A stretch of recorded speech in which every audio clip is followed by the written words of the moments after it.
और अगर संविधान की मर्यादा की दृष्टि से देखें तो लक्ष्मी ने संवैधानिक स्वरूप लिया है इस अधिनियम के माध्यम से कि संविधान में धर्म के आधार पर आरक्षण वर्जित है, कि सत्ता उनके पास थी, चमन उन्होंने लूटा, वरना आज जैसा कि प्रधानमंत्री जी ने कहा कब का ये गुलिस्तां हो चुका होता। विघ्नहर्ता के सृजन की, आराधना की मूल भावना को देखें तो गणेश जी का स्वरूप अपने आप में अपनी मां के हाथों से सृजित है और मां के प्रण ने, मां की तपस्या ने गणपति जी में प्राण दिए, यह उसका सबसे बड़ा प्रतीक है।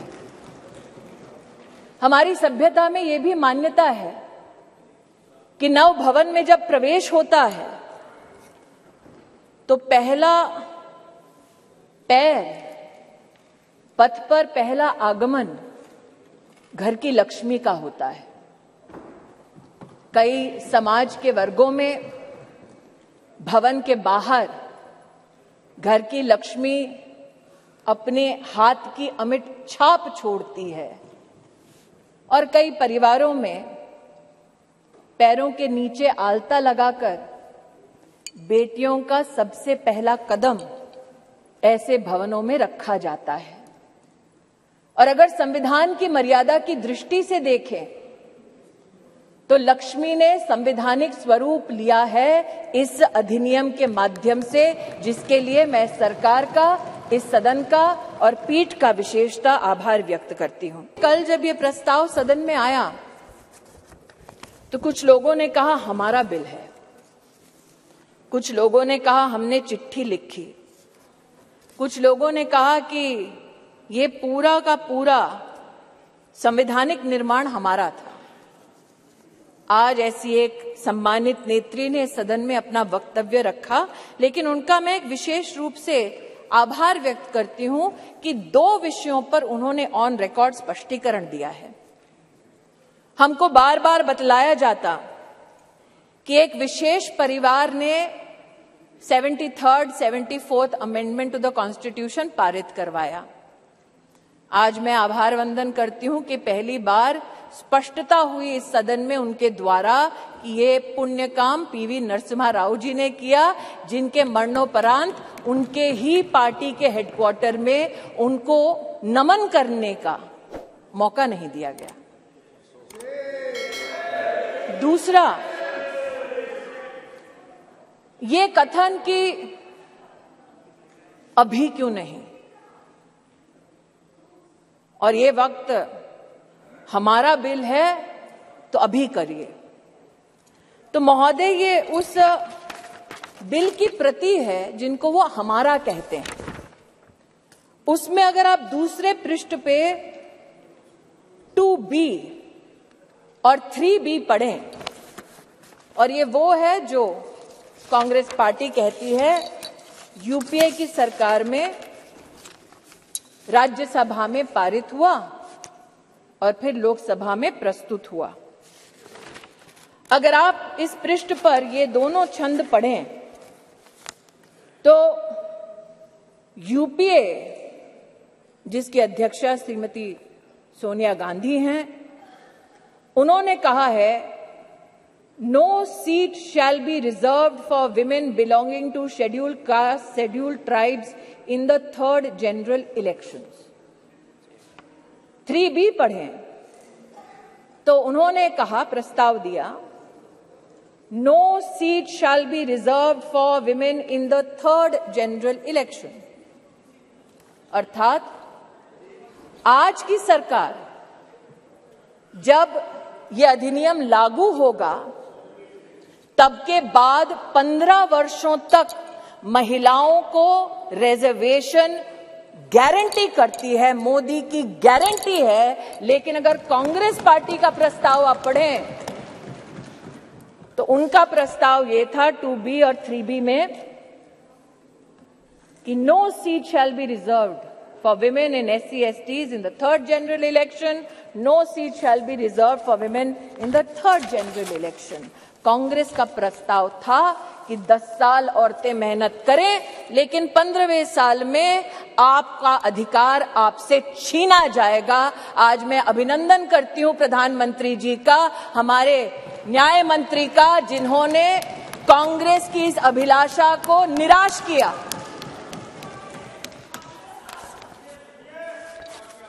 फिर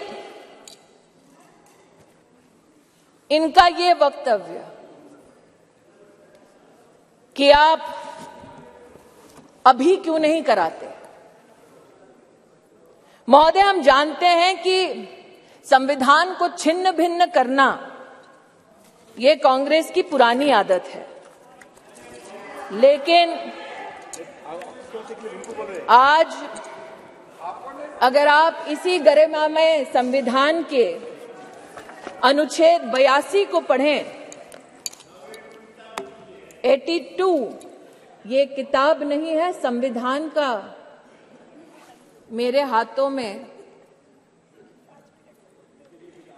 तो आपके लिए किताब होगी, हमारे लिए पूजनीय है, संविधान है ये।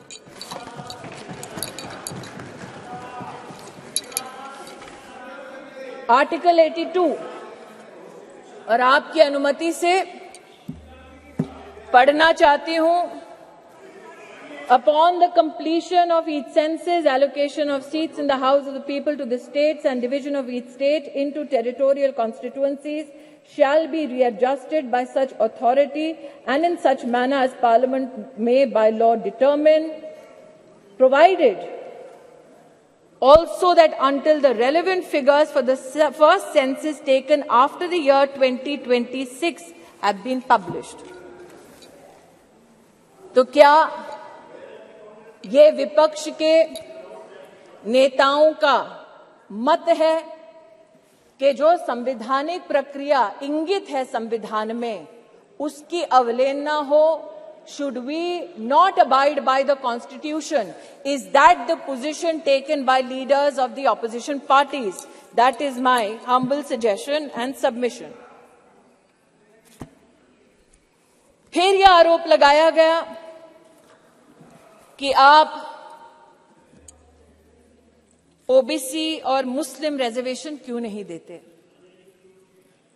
मुझसे ज्यादा अनुभवी लोग जो वर्तमान में बिना माइक के और पीठ की परमिशन के दांत चबा चबा कर बोल रहे हैं, उनको शायद इस बात का आभास नहीं कि संविधान में धर्म के आधार पर आरक्षण वर्जित है। इसलिए मैं आज आपके माध्यम से महोदय आग्रह करना चाहती हूं कि ये भारत वो भारत है जहां पर आज लोगों के पास व्यवस्थाएं डिजिटली भी पहुंची हैं, और इसीलिए हमारे देश के नागरिक जिस प्रकार से विपक्ष भ्रमित करने का प्रयास कर रहा है, उस भ्रम में ना फंसे, इसलिए तथ्यों का रिकॉर्ड पर आना उचित है। जो आज इस सभागार में बिना पीठ की अनुमति के आते ही एक शब्द का उच्चारण कर रहे हैं, इनकी राजनीतिक पृष्ठभूमि देखी जाए तो महिला के साथ विधानसभा में क्या आचरण करने का इनका इतिहास है। ऐसे लोग आज महिला की मर्यादा पर टिप्पणी ना करें तो इस सदन की शोभा बढ़ेगी। जो जानना चाहते हैं साफ साफ क्या बोलना चाह रही हूं, वो ये कि राष्ट्र सरकार के इस फैसले को स्वीकार करते हुए नारी शक्ति वंदन अधिनियम को समर्थन देती है, राष्ट्र की महिलाओं के संवैधानिक सशक्तिकरण में अगर विपक्ष रोड़ा ना बने तो हम कृतज्ञ होंगे। आज जिन लोगों ने व्याख्यान किया महिला सशक्तिकरण का, वो ये भूल गए कि सत्ता उनके पास थी, चमन उन्होंने लूटा, वरना आज जैसा कि प्रधानमंत्री जी ने कहा कब का ये गुलिस्तां हो चुका होता और हम जो साल 2014 में माननीय प्रधानमंत्री जी के नेतृत्व में देश की सेवा के लिए अनुग्रहित भाव से इस सदन में आए, हमने तब से लेकर अब तक महिला उत्थान के लिए विभिन्न इकाइयों के माध्यम से, योजनाओं के माध्यम से प्रयास किए।